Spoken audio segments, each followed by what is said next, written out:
Kita akan masuk dalam kebenaran firman Tuhan. Untuk sesi yang terakhir saya sudah menyiapkan satu bahan kebenaran firman Tuhan dengan tema With God all things are possible. Ini dia, bagus sekali. Pokoknya tim multimedia itu kalau pilih gambar tuh pasti the best, saudara. Jadi tema kali ini sebenarnya masih bersangkut paut dengan sesi yang sebelumnya. Sesi sebelumnya saya bahas tentang nothing it's impossible with God. Karena saya percaya kemahabesaran Tuhan, Gadol Ha Elohim, Allah Maha Besar, God it's great, itu bukan hanya pernyataan. Itu adalah sebuah hal yang harus terjadi dalam hidup saya dan hidup saudara. Bahkan untuk 2021, Gembala Jemaat kita Bapak Pendeta Helmianto sudah menetapkan satu tema besar, yaitu berkenan membawa mujizat. Jadi memang Allah kita tuh Allah yang ajaib, Allah yang luar biasa. Saya selalu tekankan kepada jemaat-jemaat Tuhan bahwa 2021 ini tahun abu-abu, tahun yang belum ada kepastian. Orang bilang ini akan naik, ada juga yang bilang ini masih tetap mendatar, ada juga yang bilang ada kemungkinan akan crash. Tapi kita orang-orang percaya dalam Tuhan, seburuk, semustahil, sesulit apapun, kita tetap percaya Allah kita sanggup, Allah kita luar biasa. With God all things are possible. Di dalam Tuhan segala hal menjadi mungkin. Jadi ini teman multimedia kasih gambar bagus. Ada seorang yang coba melompat. Kalau saudara lihat jarak dari tebing sebelah kiri ke sebelah kanan itu cukup jauh.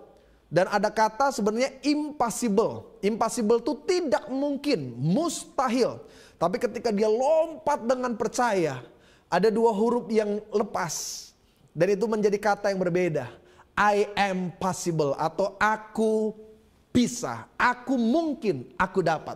Tapi kita tidak bisa sendiri, kita harus bersama dengan Tuhan. Karena itu tema pada sesi terakhir, with God all things are possible. Bersama Tuhan segala hal menjadi mungkin. Matius pasal 19 ayat yang ke-26.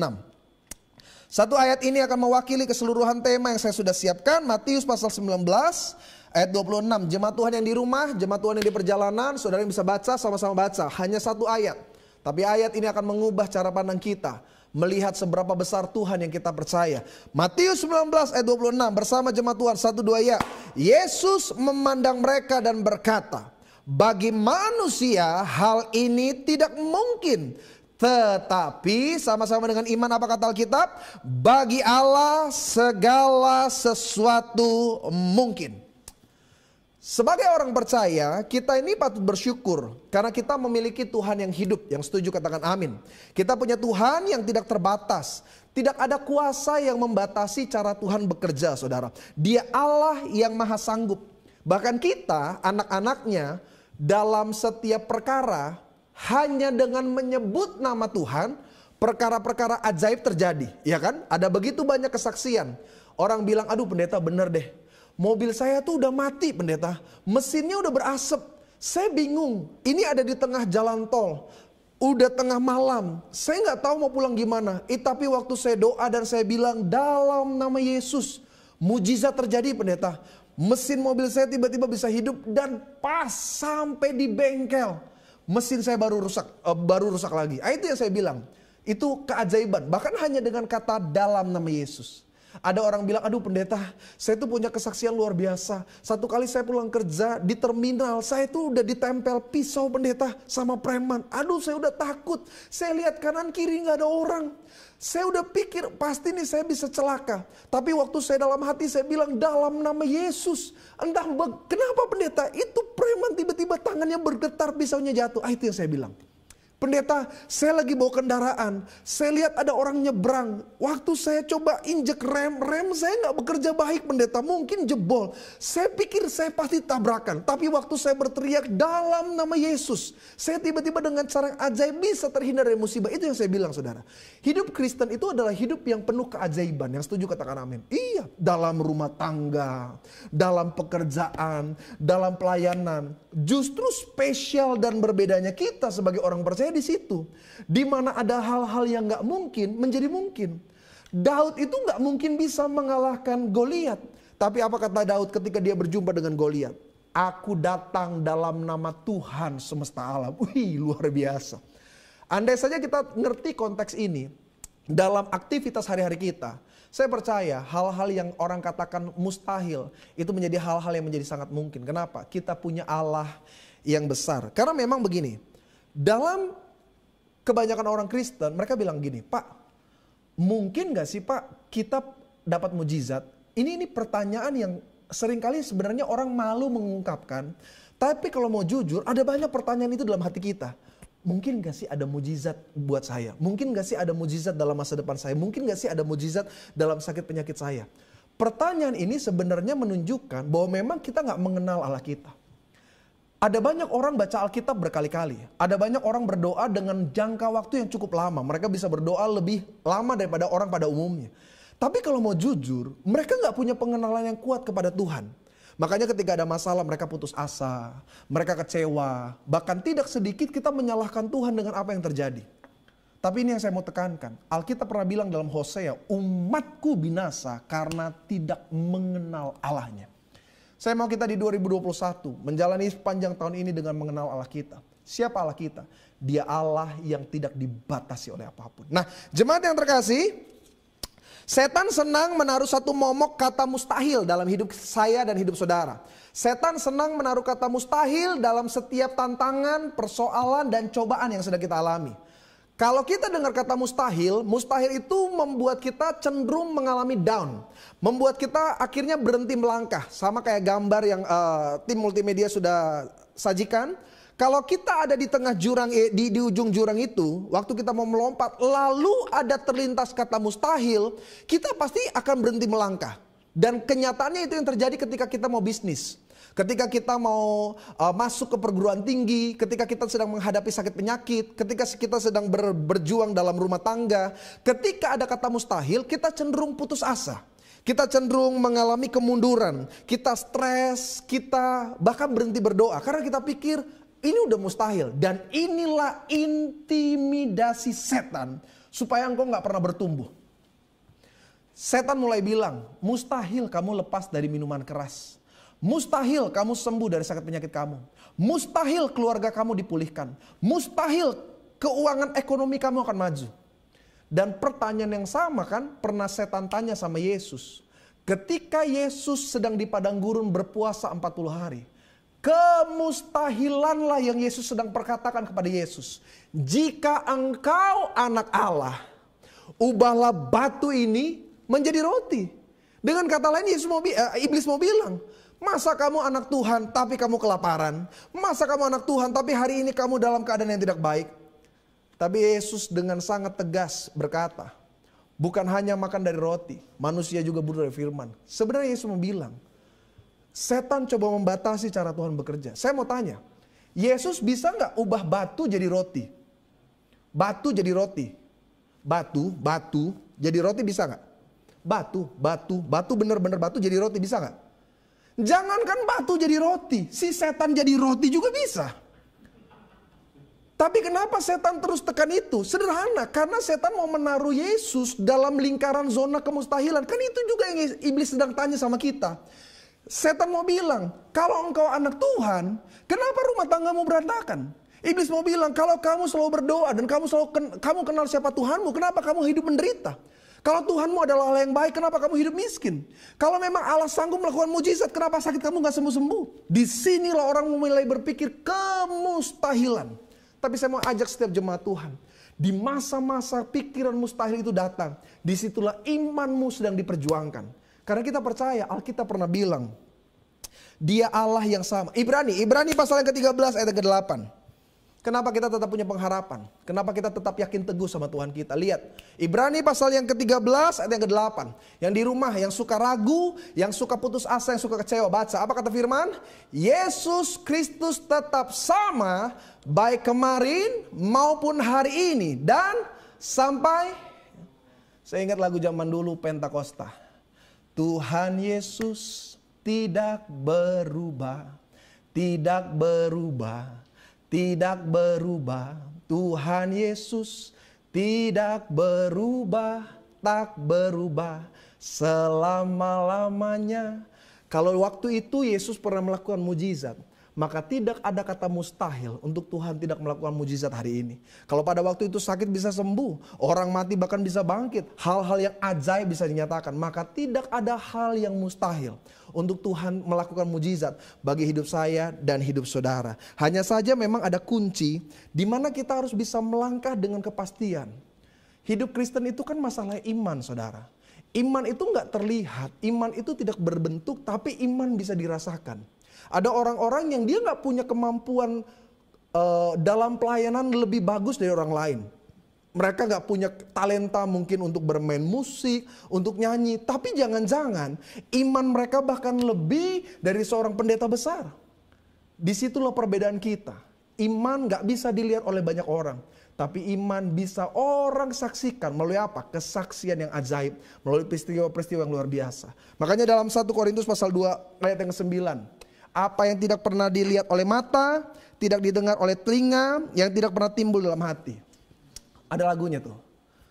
Apa yang tak pernah dilihat mata, yang tak pernah didengar telinga, yang tak pernah timbul di dalam hati, semua disediakan bagi yang mengasihi Dia.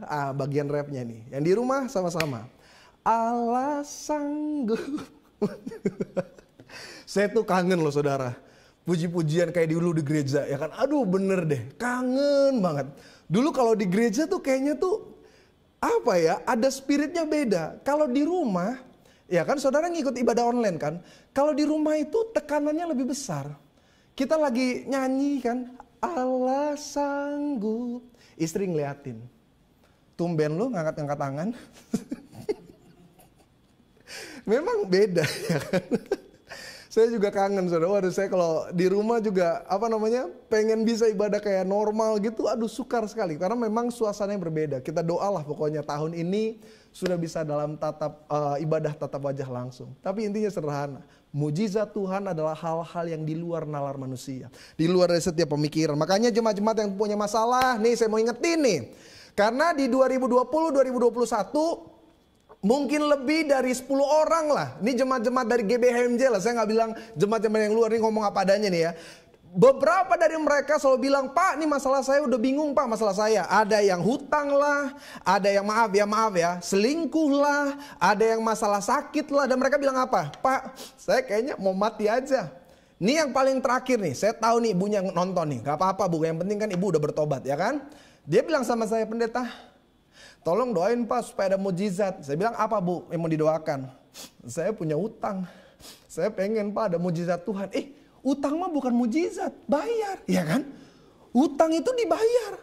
Kalau Tuhan kasih mujizat sama hutang, ya semua orang tinggal berhutang aja. Saya pulang gereja tinggal berhutang, tahu nanti ada mujizat Tuhan. Ada hal-hal yang dimana kita menanti keajaiban Tuhan, tapi ada hal-hal juga dimana kita melakukan bagian kita. Baru Tuhan melakukan bagian Tuhan. Saya ambil contoh sederhana. Saudara maaf ya, anak orang belum nikah udah hamil. Saya mau tanya, kalau saudara bertobat pengampunan Tuhan terjadi nggak? Terjadi. Tuhan ampuni seberat, sekotor, sehitam apapun dosa kita. Pertanyaan saya, yang tanggung jawab siapa? Tetap saudara. Saudara berharap malaikat turun dari sorga gitu, saya menggantikan nih orang ini udah bertobat, saya akan bertanggung jawab atas anak ibu. Nggak bisa. Begitu juga dengan hutang. Tapi Pak saya udah gak tahu lagi Pak. Saya bingung Pak. Saya kayaknya mau bunuh diri aja. Saya gak tahu Pak nih kalau kayak gini saya mau mati aja. Saya bilang apa sama ibunya? Bu, oke, kalau ibu udah ada pikiran bunuh diri. Sebelum ibu melakukan, coba nyalain motor. Tunggu agak panas tuh knalpot, tempel pipi ibu di situ. Karena nanti ketika mati, bukan cuma pipi yang panas, seluruh tubuh. Orang kan gampang aja bilang, oh pendeta, saya udah gak kuat Pak. Tunggu mati aja. Nah sebelum mati, coba dulu trialnya. Ya kan trial dulu. Coba nyalain knalpot, coba pegang aja 1-2 jari gitu. Nah kalau saudara bisa tahan sekitar 5 menit, udah mulai tuh. Masuk ke tahapan bunuh diri, mulai. Saudara pegang knalpot ya kan, peluk-peluk gitu sambil nyala peluk-peluk gini nih. Kalau saudara masih berteriak, kalau saudara masih gak kuat megang dalam jangka waktu lama, saudara gak siap mati. Saudara pikir mati selesai masalah. Mati itu masalah lebih besar seumur hidup saudara. Jadi kalau ada jemaat-jemaat Tuhan yang menyaksikan live streaming ini, maaf ya, saya nggak tahu masalah saudara apa, saya nggak tahu beban yang sedang kau hadapi, saya nggak ngerti air mata saudara sedang menetes berapa banyak. Tapi kalau saudara pernah terlintas di pikiran, saya lebih baik mati, bertobat saudara.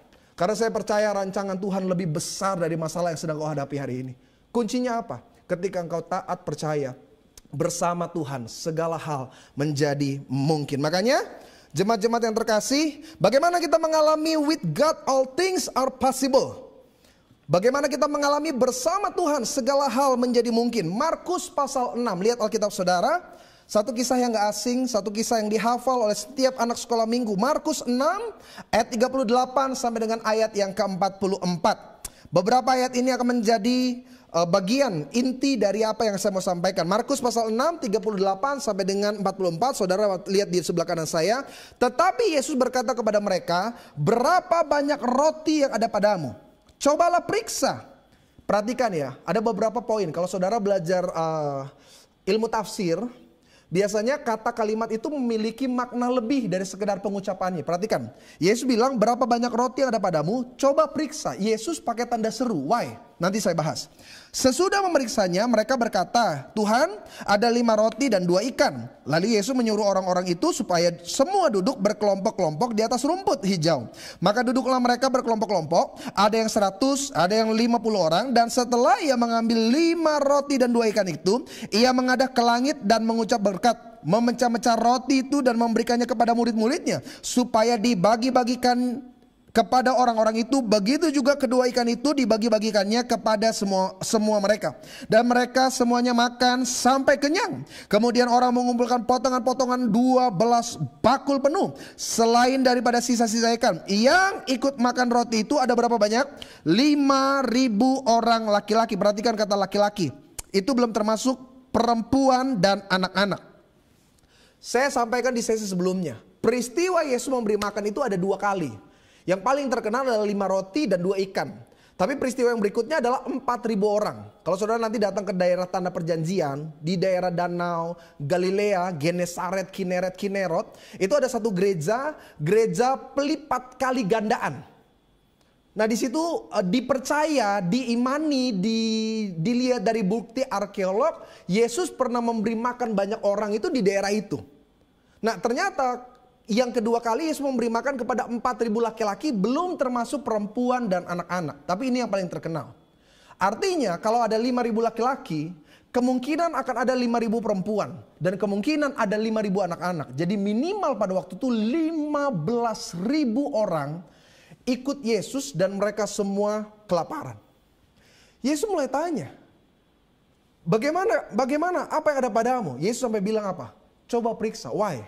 Karena saya yakin saudara, ini kan versi dalam Markus, ada versi tulisan dalam Yohanes. Di sini nggak disebutkan siapa yang punya 5 roti dan 2 ikan. Yohanes tulis dengan lebih spesifik.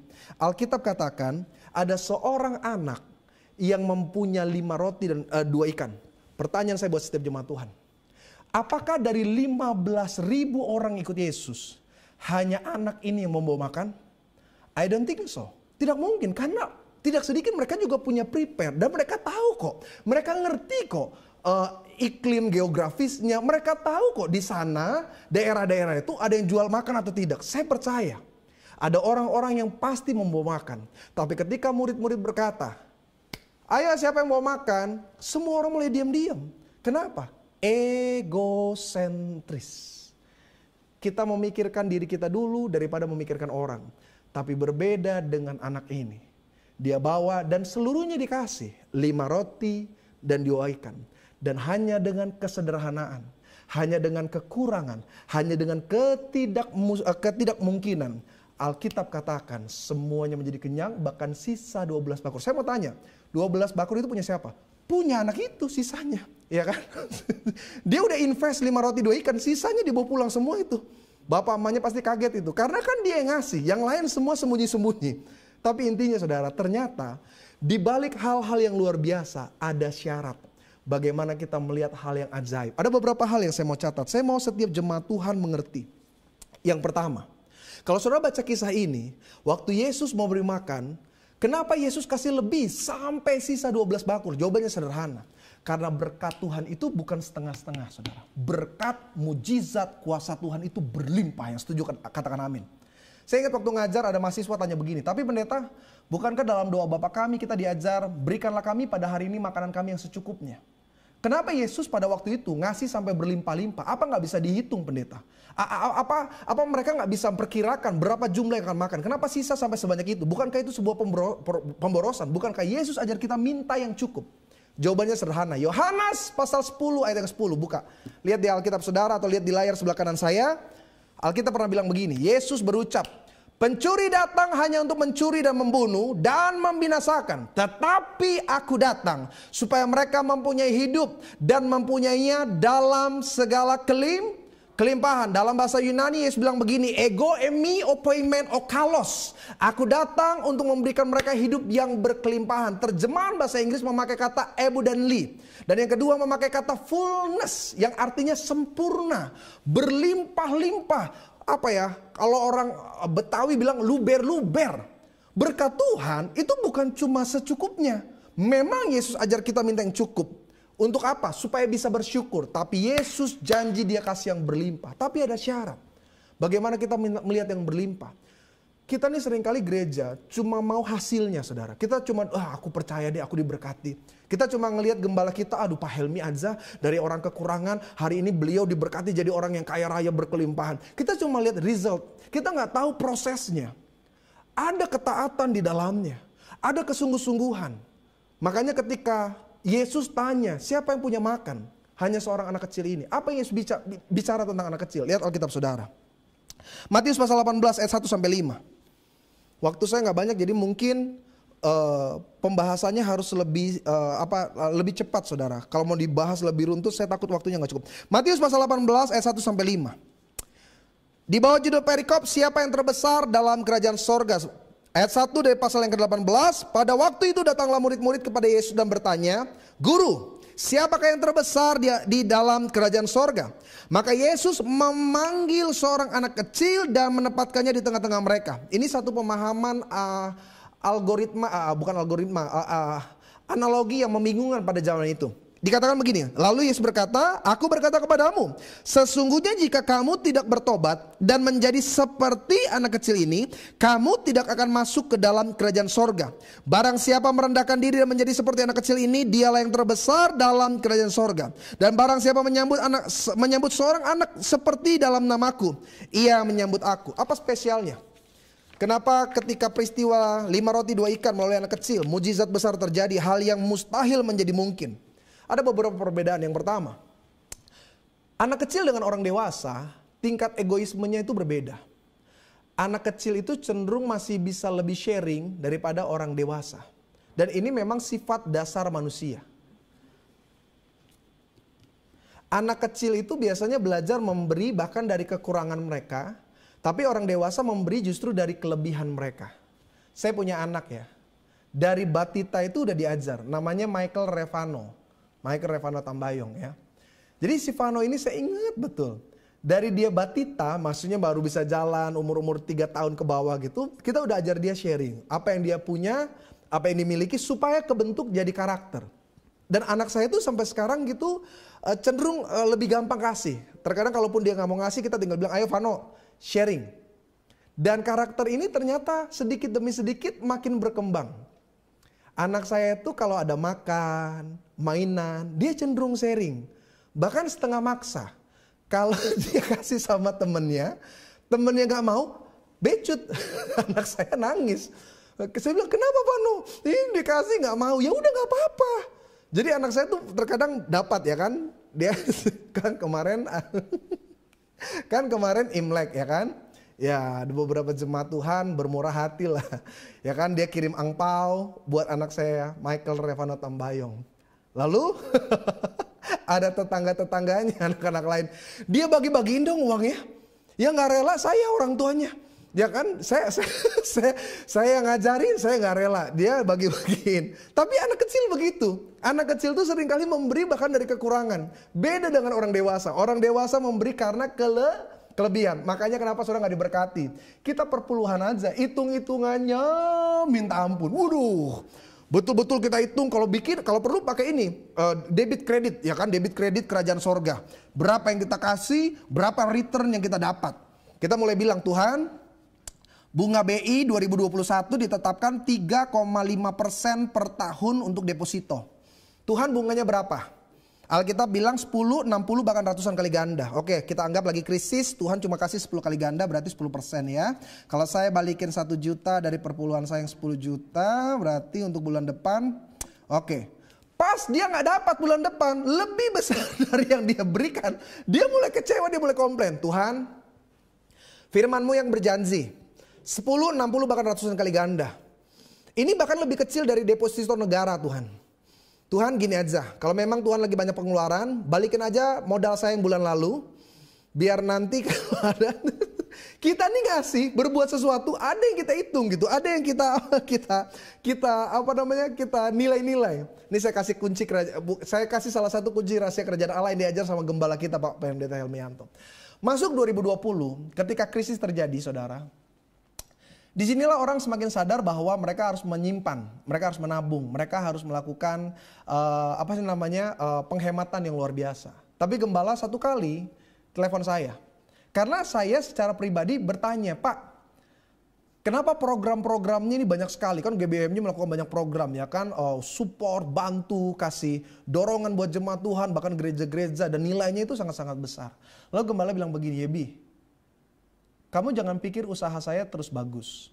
Salah satu yang terdampak dalam pandemi ini, ya bisnis dari gembala juga terdampak. Dan bukan cuma 10-20%, lebih dari 50% harus terdampak akibat dampak pandemi. Tapi gembala bilang apa? Saya justru kasih Yebi. Saya justru keluarin bahkan lebih banyak dari yang biasa saya keluarkan. Karena saya sedang memberi bukan hanya kepada orang lain, kepada manusia. Saya nggak hanya memberi kepada orang lain, saya memberi kepada kerajaan sorga. Saya lagi investasi di kerajaan sorga. Saya dengar kayak gitu, luar biasa ya kan. Karena waktu saya tahu secara lebih detail dan spesifik, berkat bantuan program yang dibuat dari gembala kita Bapak Pendeta Helmianto itu luar biasa, sangat-sangat. Sampai saya bilang begini, waduh, sampai saya pakai bahasa yang agak kasar, saya bilang, wah gila Pak, banyak sekali. Tapi betul, dan Pak Gembala ketika memberi bukan cuma kepada golongan tertentu, bukan kepada oh ya pokoknya kita satu iman lah, kita satu enggak. Beliau tabur di berbagai tempat, di banyak tempat, di berbagai macam lah. Saudara tahu nggak, Alkitab sudah bicara ribuan tahun yang lalu. Ini saudara kalau mau sukses ya, kalau saudara mau lihat mujizat Tuhan, kalau saudara mau lihat with God all things are possible. Lihat ada beberapa ayat. Amsal pasal 11 ayat 24 sampai 25. Saudara mau sukses di 2021. Saudara mau lihat hal-hal yang ajaib, lihat ini. Amsal 11 ayat 24. Ada yang menyebar harta, tetapi apa kata Alkitab? Baca. Bertambah kaya. Ada yang menghemat secara luar biasa. Ini bukan cuma hebat ya, yang medit-medit baca. Yang menghemat secara luar biasa. Apa kata Alkitab? Namun selalu berkekurangan. Inilah perbedaan antara firman dengan dunia.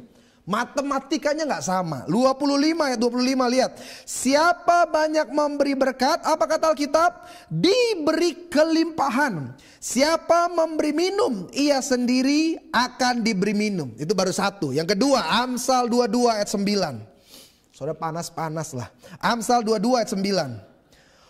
Udah muncul, orang yang baik hati akan diberkati. Kenapa? Karena ia membagi rezekinya dengan ingat nggak berapa bulan yang lalu gembala bilang apa? Kalau saudara punya berkat lebih, kasih sama anak yatim. Saudara punya berkat lebih, kasih sama tetangga yang kekurangan. Saudara punya berkat lebih, kasih sama orang-orang yang hari ini sedang minta-minta. Ini nih kunci kerajaan Allah. Ribuan tahun yang lalu orang yang baik hati akan diberkati.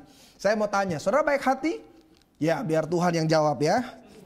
Amsal 28 ayat yang ke-27, ini yang ketiga. Amsal 28 ayat 27. Apa kata Alkitab? Siapa memberi kepada orang miskin tidak akan berkekurangan. Tetapi orang yang menutup matanya akan sangat, wah ini Alkitab yang bilang, bukan Yebi ya, yang nulis bukan Yebi. Akan, saya gak enak bacanya. Akan sangat apa ya, bacalah saudara ya. Benar loh saudara. Saya punya satu kesaksian nyata ya. Saya ketemu seorang hamba Tuhan di Wahid Hasim, Tanah Abang. Saudara tahu nggak pekerjaan pendeta ini apa? Maaf ya saya ngomong apa adanya lah. Saudara bisa temukan itu di Google. Saya nggak enak nyebut namanya. Beliau bukan seorang pengkhotbah yang punya kata-kata bagus. Beliau kalau berkhotbah itu banyak jemaat bilang, aduh cenderung bosan pendeta. Gaya bicaranya, ilmu komunikasinya kayaknya kurang mantep gitu. Saudara tahu nggak pelayanan yang banyak dilakukan apa? Jadi karena dia nggak banyak dipanggil sama gereja, beliau tidak dipanggil sama banyak, bahkan beliau bukan seorang pengajar. Jadi Tuhan bawa dia untuk ngurus orang gila. Ini nyata real. Jadi kalau dia ketemu orang gila, khususnya di daerah Tanah Abang, itu dia bawa. Dia rawat di rumahnya, dia doain, dia asuh sampai sembuh. Dan selalu dia sembuh itu karena mujizat. Satu kali saya datang sama salah satu pendeta senior saya di bawah, saya cuma main gitar pada waktu itu. Waktu saya datang ke rumahnya, ya maaf ya, saya sampai bawa kotoran manusia. Dan ternyata di samping pintu, kok kotoran segede gitu. Waduh Yesus. Saya dulu punya anjing Golden Retriever yang dewasa, lihat kotorannya aja mau muntah. Ini bener-bener lihat kotoran manusia segede gini, saudara, di samping pintu pas kita masuk. Saya udah gak konsentrasi aja itu. Pendetanya bilang, ayo kita makan. Udah gak makan, saya puasa ya kan. Saya bilang begini sama beliau, Pak, siapa yang support Bapak? Dia bilang gak ada satupun yayasan yang support saya. Saya cuma sendiri, saya cuma pribadi. Bapak punya bisnis apa? Gak ada, saya cuma melayani Tuhan. Terus saya secara logika gak masuk akal. How come? Bagaimana dia diberkati? Dia kasih satu analogi gini. Dia bilang, ketika Tuhan kasih berkat sama kita di tangan, Tuhan taruh begini. Lalu kalau kita tutup, kita pegang gitu, kita perem gitu. Ketika Tuhan datang dan Tuhan lihat tangan kita tertutup, Tuhan berkata, oh, that's enough for you. Itu cukup berarti bagimu.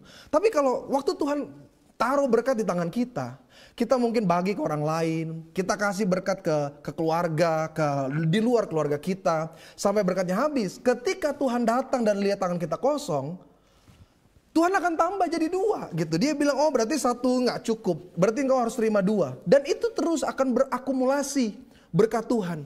Makanya kenapa ada banyak orang hari ini sukses dengan ilmu sedekah, dengan ilmu memberkati. Sederhana, karena Alkitab ribuan tahun sudah bicara. Kita gak pernah lihat mujizat, kita gak pernah lihat kelimpahan, karena kita hidup terlalu takut, saudara. Ya nanti kalau dikasih gimana? Maaf ya, jangan ke orang lain, ke mertua. La ilaha illallah, mertua. Hitungan kita tuh sampai ketakutan gitu. Nanti kalau gak cukup gimana? Nanti kalau kurang gimana? Berkat Tuhan tuh luar biasa, saudara. Berkat Tuhan bagi saya dan saudara melimpah. Setuju, katakan amin. Yang paling terakhir Amsal 19 ayat 17. Siapa menaruh belas kasihan kepada orang yang lemah, memiutangi Tuhan. Perhatikan kalimat ini, memiutangi Tuhan yang akan membalas perbuatannya itu. Pertanyaan saya sederhana. Tuhan pernah berdusta gak? Tuhan pernah menunda-nunda gak bagaimana dia membalas apa yang menjadi bagian kita? Tidak. Tuhan selalu memberi tepat bahkan indah pada waktunya. Jemaat-jemaat Tuhan, kita belajar dari anak kecil ini. Kenapa ada mujizat begitu besar terjadi? Sederhana. Karena dia belajar berbuat sesuatu kepada orang-orang yang lain. Bahkan bukan hanya dari kelebihannya, bahkan dari kekurangannya. Apalagi yang istimewa dari seorang anak kecil. Anak kecil itu tidak membedakan. Secara psikologis, orang dewasa akan cenderung membedakan. Kita cenderung lebih dekat dengan orang-orang yang satu pikiran, satu komunitas, satu ras, satu etnis, satu kepercayaan, satu warna. Tapi tidak dengan anak kecil. Anak kecil digabung di satu tempat dengan berbagai macam perbedaan. Mereka akan tetap bermain bersama-sama. Apa bedanya? Ketika engkau dipakai Tuhan untuk memberkati, maka berkatilah siapapun, saudara. Bahkan sekalipun mereka orang-orang yang menyakiti. Alkitab katakan, jika engkau berbuat baik kepada orang yang berbuat baik padamu, apalah upahmu? Berbuatlah baik bahkan kepada orang yang menjahati saudara. Yang ketiga, apa bedanya kita dengan anak kecil? Anak kecil tidak hidup dalam khawatir, karena mereka tahu ada pemeliharaan. Saudara pernah nggak lihat anak saudara di pojok rumah gitu terus lagi gini? Kenapa sayang? Aduh, SPP ini gimana bulan depan? Nggak ada, nggak pernah ada. Nggak pernah ada anak kecil tuh mikir SPP tuh nggak ada. Dia tahu pasti ada kecukupan itu dia ada. Anak-anak kalau dibawa ke mall, terus dia pengen makan gitu, apa yang dia bilang? Dia langsung minta, Pak beli makannya. Ada lah yang anak-anak nanya, Pak mutasi BC apa gimana? 3 minggu terakhir tuh ada nggak debit yang masuk? Enggak, dia nggak perlu nanya. Pak kalau kita beli KFC 2 bulan ke depan kita masih bisa makan apa? Nggak ada. Anak-anak itu cenderung ya udah apa yang dia mau, apa yang dia inginkan dia terima. Why? Karena dia tahu ada pemeliharaan. Makanya saya suka lihat terkadang ya di restoran apalagi yang agak sedikit mahal kayak Sushi Tei gitu. Saya lihat yang makan cuma anaknya. Bapaknya cuma lihat. Sebenarnya bukan karena dia tidak lapar.